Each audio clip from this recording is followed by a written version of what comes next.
ગાંધીજી એક એવા મહાન વ્યક્તિ હતા કે જેમણે સમગ્ર વિશ્વને અહિંસા અને સત્યનો માર્ગ બતાવ્યો છે. ગાંધીજીના વિચારોથી આજે પણ આપણા જીવનને પ્રેરણા મળે છે.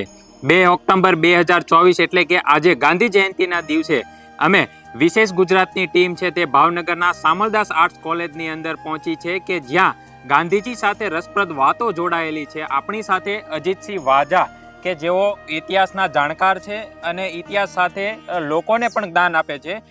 અજીતસિંહ, ભાવનગર સાથે બાપુનો અનેરો નાતો રહ્યો છે. અહીં તેમનો અભ્યાસક્રમ પણ બાપુએ કર્યો હતો. શું કહેશો? જી મિત્રો, નમસ્કાર. ભારતના જવાબદાર લોકતંત્ર પ્રજાસત્તાકની જે સ્થાપના થઈ છે એમાં પૂજ્ય મહાત્મા ગાંધી અને ભાવનગર રાજ્યનું મહત્વનું યોગદાન રહ્યું.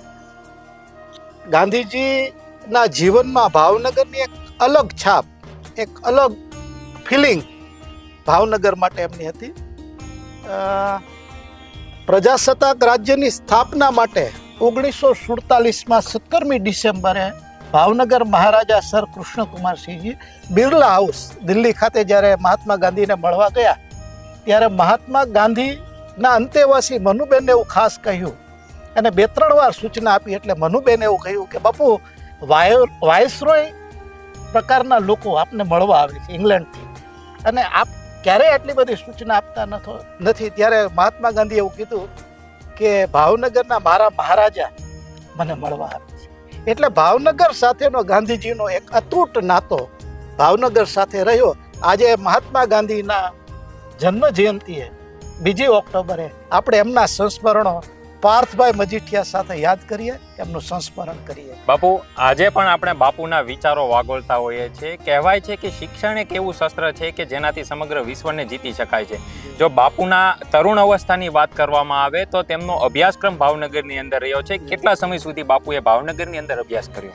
મિત્રો, આ સામલદાસ આર્ટ્સ કોલેજ, જેનું જૂનું બિલ્ડિંગ અત્યારે જે આયુર્વેદ કોલેજ છે જસોનાથ સર્કલમાં, ત્યાં જૂનું બિલ્ડિંગ હતું. અને મહાત્મા ગાંધી 1988 જાન્યુઆરીથી જૂન એટલે 6 મહિના ભાવનગરની સામલદાસ આર્ટ્સ કોલેજમાં તેઓ પ્રથમ વર્ગના વિદ્યાર્થી તરીકે અભ્યાસ કરેલો અને જીવ્યા ત્યાં સુધી એમણે પોતે ભાવનગરના વિદ્યાર્થી હોવાનું અને ભાવનગરના વિદ્યાર્થી તરીકે ભાવનગરના નાગરિક હોવાનું ગૌરવ અનુભવેલું. એવી આ પવિત્ર જગ્યા સામલદાસ આર્ટ્સ કોલેજ, એમના સંસ્મરણને આપણે વાગોળી રહ્યા છીએ. અજીતસિંહ, આપની પાસે એ મારે જાણવું છે કે એ સમયે 1885ની અંદર કે જ્યારે તખતસિંહજી મહારાજે જે સામલદાસ કોલેજ છે તેમનું નિર્માણ કરાવ્યું હતું, તો એ સમયે ભાવનગરની શિક્ષણની સુવિધા કેવી હતી? એમનું માળખાકીય શિક્ષણ કેવું હતું? અહીં એટલું બધું હાઈ એજ્યુકેશન હતું કે જે બાપુ પોતે અહીં એ સમયે તો તરુણ અવસ્થા હતી પણ અહીંયા અભ્યાસક્રમ કરવા માટે આવ્યા હતા. જી મિત્રો, આપને નવાઈ લાગશે કે ભાવનગર એ સમયમાં વિકસિત રાજ્ય હતું. ભાવનગરની અંદર સૌરાષ્ટ્ર યુનિવર્સિટી આજે જે છે એનો પાયો નાખવામાં આવેલો અને ત્યારે સમગ્ર સૌરાષ્ટ્રમાંથી વિદ્યાર્થીઓ ભાવનગરમાં અભ્યાસ માટે આવતા હતા. ગાંધીજી પોરબંદરથી જાન્યુઆરી 1988 થી જૂન 1988 એટલે 6 મહિના પ્રથમ વર્ગના વિદ્યાર્થી તરીકે ભાવનગરની સામલદાસ આર્ટ્સ કોલેજમાં અભ્યાસ કર્યો અને એ ગાંધીજીના જીવનભર એમના જીવનમાં એ યાદગીરી સ્મૃતિ રૂપે રહી. એ જ્યારે જ્યારે સમય મળે ત્યારે ભાવનગરના વિદ્યાર્થી હોવાનું અને ભાવનગરના એક નાગરિક હોવાનું પોતે ગૌરવ અનુભવતા.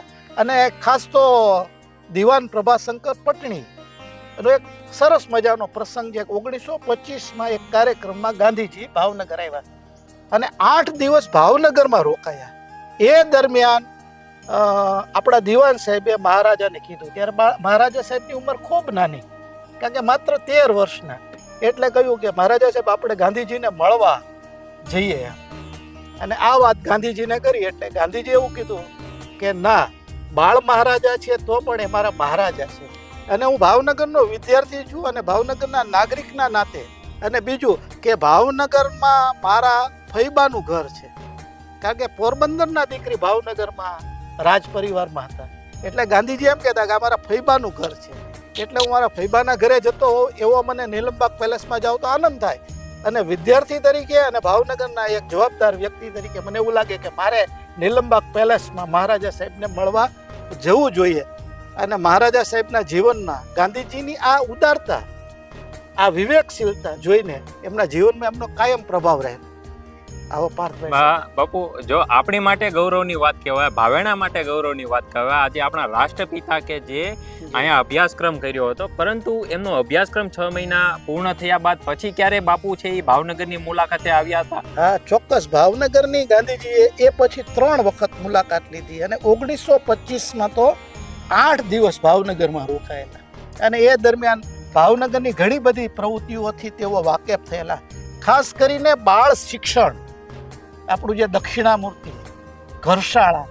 સાહેબ, તમને નવાઈ લાગશે કે ભાવનગરનું શિક્ષણ અને એનો પાયો ગુજરાત સરકારમાં તો છે જ, પણ ભારતની ઘણી બધી એજ્યુકેશનને લગતી જે સિસ્ટમ છે એમાં ગીજુભાઈ ભટ્ટ, બધેકા સાહેબ, શામળદાસ આર્ટ્સ કોલેજ, આ બધાનો પાયો. અને એના કરતાં પણ આગળ ગાંધીજીને જે અભ્યાસ કરાવતા એ સુરતી સાહેબ, પોતે પારસી હતા.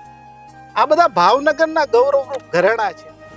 અજીત છે, આ તો થઈ બાપુના શિક્ષણની વાત જે ભાવનગર સાથે જોડાયેલી છે, પરંતુ જ્યારે દેશ આઝાદ થયો, લોકશાહીનો પ્રથમ પાયો છે તે ભાવનગરે નાખ્યો હતો, ત્યારે બાપુને મળવા ભાવનગરના મહારાજા બિરલા હાઉસે ગયા હતા. તેની રસપ્રદ કહાની શું છે? મિત્રો, 15મી ઓગસ્ટ 1947 ભારતને આઝાદી મળી પછી થોડાક સમયમાં જ એટલે 17મી ડિસેમ્બર બિરલા હાઉસમાં ભાવનગર મહારાજા સાહેબ ગાંધીજીના વિચારોથી એટલા બધા પ્રભાવિત હતા એટલે સૌ પ્રથમ ભાવનગર રાજ્ય ભારતના લોકતાંત્રિક ગણરાજ્યને નિર્માણ માટે પોતે ભારત માતાના ચરણે સમર્પિત કરવા માંગે છે એવી પ્રાર્થના ગાંધીજીને બાપુએ કરી. અને 15મી જાન્યુઆરી 1948 સરદાર વલ્લભભાઈ પટેલ ભાવનગરમાં આવ્યા અને ભારત વર્ષના 522 રજવાડામાં સૌ પ્રથમ ભાવનગર રાજ્યમાં ભારતીના ચરણે ભાવનગર રાજ્યએ સમર્પિત કરી દીધું. એટલે મિત્રો, ગાંધી જયંતિના દિવસે ભારતના લોકતંત્રમાં જેમનું યોગદાન છે તેવા પૂજ્ય મહાત્મા ગાંધીને યાદ કરીએ અને જેમણે પહેલું સમર્પણ કર્યું છે તેવા ભાવનગર મહારાજા સર કૃષ્ણકુમારસિંહજીને યાદ કરીએ. ભાવવંદના.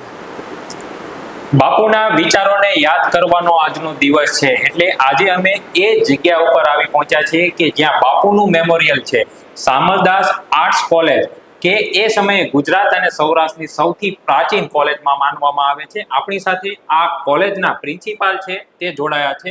સાહેબ, ગાંધીજીના વિચારો અને તેના મૂલ્યોનું આજે શું મહત્વ રહ્યું છે? હા જી, નમસ્તે. ગાંધીજીના મૂલ્યો અને વિચારો એ શાશ્વત છે. 1885થી જ્યારે મહારાજા સાહેબે એમના ઉમદા વિચારોને ધ્યાનમાં રાખી અને પ્રજાના કલ્યાણ માટે તેમ શિક્ષણ એક ઉત્તમ માધ્યમ છે એ સ્વીકાર્યું અને કોલેજની સ્થાપના કરી. સાથે સાથે પ્રાથમિક સ્કૂલ પણ શરૂ થઈ હતી, વર્નાક્યુલર સ્કૂલ, જે અત્યારે પીરછલ્લામાં છે, અને એ પ્રમાણે આ કોલેજની સ્થાપના થઈ. 1885માં જ્યારે કોલેજ સ્થાપના થઈ ત્યારથી માંડીને આજ સુધી મહારાજા સાહેબના દિવ્ય વિચારો, આદર્શો અને ગાંધીજીના મૂલ્યો સતત આપણે પથદર્શક રહ્યા છે અને પથદર્શક બનતા રહ્યા છે. એ હંમેશા, કારણ કે મૂલ્યોનું સમય સાથે કોઈ સંકલન નથી હોતું, સમય એને અટકાવી નથી શકતા, એ શાશ્વત હોય છે.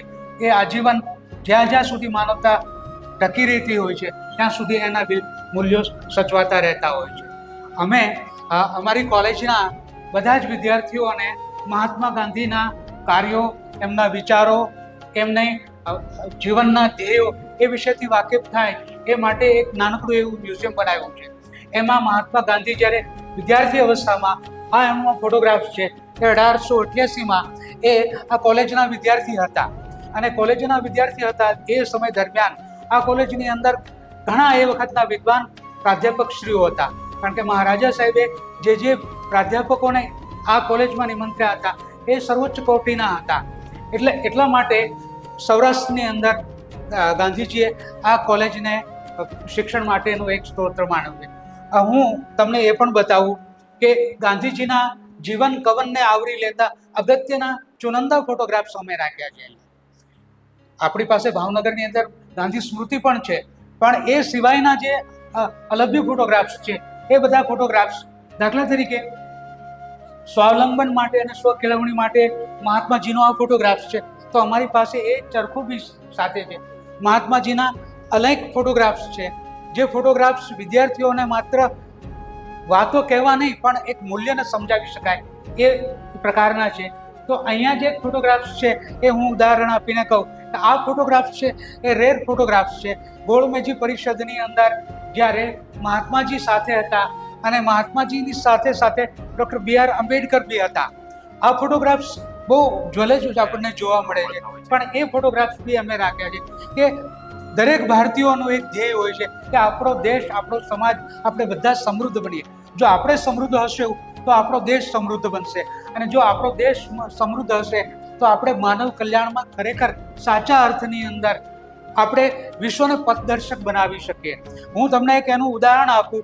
અહીંયા અમારી કોલેજની અંદર એનસીસી આર્મી, એનસીસી એરફોર્સ, NSSના 400 વિદ્યાર્થીઓ કોઈ પણ પ્રકારના ભેદભાવ વગર બધા જ હળી મળીને આજે અત્યારે પણ કામ કરીએ છીએ.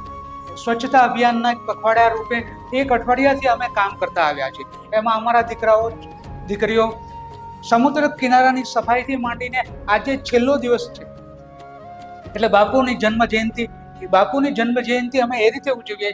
આખી કોલેજ કે જ્યાં અમે ભણીએ છીએ, ભણાવીએ છીએ, ત્યાં કોલેજની સફાઈ કરીએ, અને આ કોલેજની સફાઈની પૂર્ણાહુતિ રૂપે, આ કાર્યક્રમની પૂર્ણાહુતિ રૂપે અમારી NSS યુનિટના આખી ટીમ બાપુનું જે સ્ટેચ્યુ છે ત્યાં પુષ્પાંજલિ કરી અને અમે અમારો કાર્યક્રમ અહીંયા પૂર્ણ કરીશું. સાહેબ, એ સમયે જ્યારે રજવાડાના સમયે ભાવનગરનું હાયર એજ્યુકેશન હતું કે જ્યારે એ પ્રેરિત થઈને ખુદ મહાત્મા ગાંધી, એ સમયે તો એમની તરુણ અવસ્થા હોય છે, પરંતુ બાપુની અહીં જે રસપ્રદ વાતો અને વિચારો આજે પણ જીવન છે, એવી કોઈ રસપ્રદ કહાની ખરી કે જે બાપુની સાથે જોડાયેલો આપણે આ કોલેજ સાથે છે? બિલકુલ, હું તમને વાત કહું. અહીંયા કોઈ પણ છોકરો કે કોઈ પણ વિદ્યાર્થી એને કોઈની જરૂરિયાત હોય તો અમે કહીએ કે ભાઈ શામળદાસનો છોકરો છે, શામળદાસની જરૂરિયાત, તો કોઈ પણ ગામનો કે કોઈ પણ જ્ઞાતિનો જે છોકરો દોડીને આવે. એક હું તમને ઉદાહરણ આપું ગઈકાલની બનેલી ઘટનાની. અમારી 3 દીકરીઓ, અમારી એટલે અમારી શામળદાસની દીકરીઓ, એ ત્રાપકથી આવતી હતી. બસની અંદર બસનો અપડાઉન કરે એટલે આવતી હતી. કોઈ એક વિદ્યાર્થીનું પાકીટ પડી ગયેલું. એ વિદ્યાર્થી કોલેજની ફી ભરવા માટે આવતો હતો અને એ પાકીટમાં 11,000 રૂપિયા હતા. એ દીકરીઓએ વાત કરી કે ભાઈ આ પાકીટ અમને મળ્યું છે, કોઈને કહેજો કે આ શામળદાસની છોકરીઓ બહેનો છે. એ દીકરીઓ અહીંયા આવીને અમારું પાકીટ અમારા રજિસ્ટ્રાર SP ઝાલા સાહેબને આપ્યું. પછી તરત જ એ માહિતી મેળવી અને પૂછ્યું તો એ વિદ્યાર્થીમાં આમાં આધાર કાર્ડ હતું. એના આધારે અમે કોન્ટેક્ટ કર્યો. એ ભાઈ આવ્યો, એ આવી અને એને પરત કર્યું. ઓનેસ્ટી, ડેડિકેશન, પ્રમાણિકતા, જે સાચા મૂલ્યો છે કેળવણીના, એ અત્યારે પણ જીવન છે. એનો ગઈકાલનો અમારો દાખલો છે. અને રક્તદાનની અંદર અમારે જરૂર પડી હોય અને કહીએ કે ભાઈ છોકરાઓ આપણે રક્તદાન, NSSનો યુનિટ હોય કે આર્મીનો હોય, તો બધા જ છોકરાઓ તરત જ તૈયાર થઈ જાય કે સાહેબ અમે તૈયાર છીએ. પહેલા અર્થક્વેક હોય કે સામાજિક કોઈ પણ સમાજની કોઈ પણ જરૂરિયાત હોય તો ત્યારે બધા જ કોઈ પણ પ્રકારના ભેદભાવ વગર બધા સાથે હળી મળીને કામ કરીએ છીએ. આ વાત ઉપરથી ચોક્કસ એવું કહી શકાય કે આજે બાપુની જન્મ જયંતિ છે. સારા વસ્ત્રો તેની પણ તમારું જો સારું ચરિત્ર હોય તો તેનાથી તમે મહાન બનતા હોય છે. એવું જ બાપુનું પણ જીવન રહ્યું છે. બિલકુલ. અને એના માટે હું ખરો યશ બાપુને તો આપું જ છું, પરંતુ સાથે આપણા મહારાજા સાહેબને આપું છું.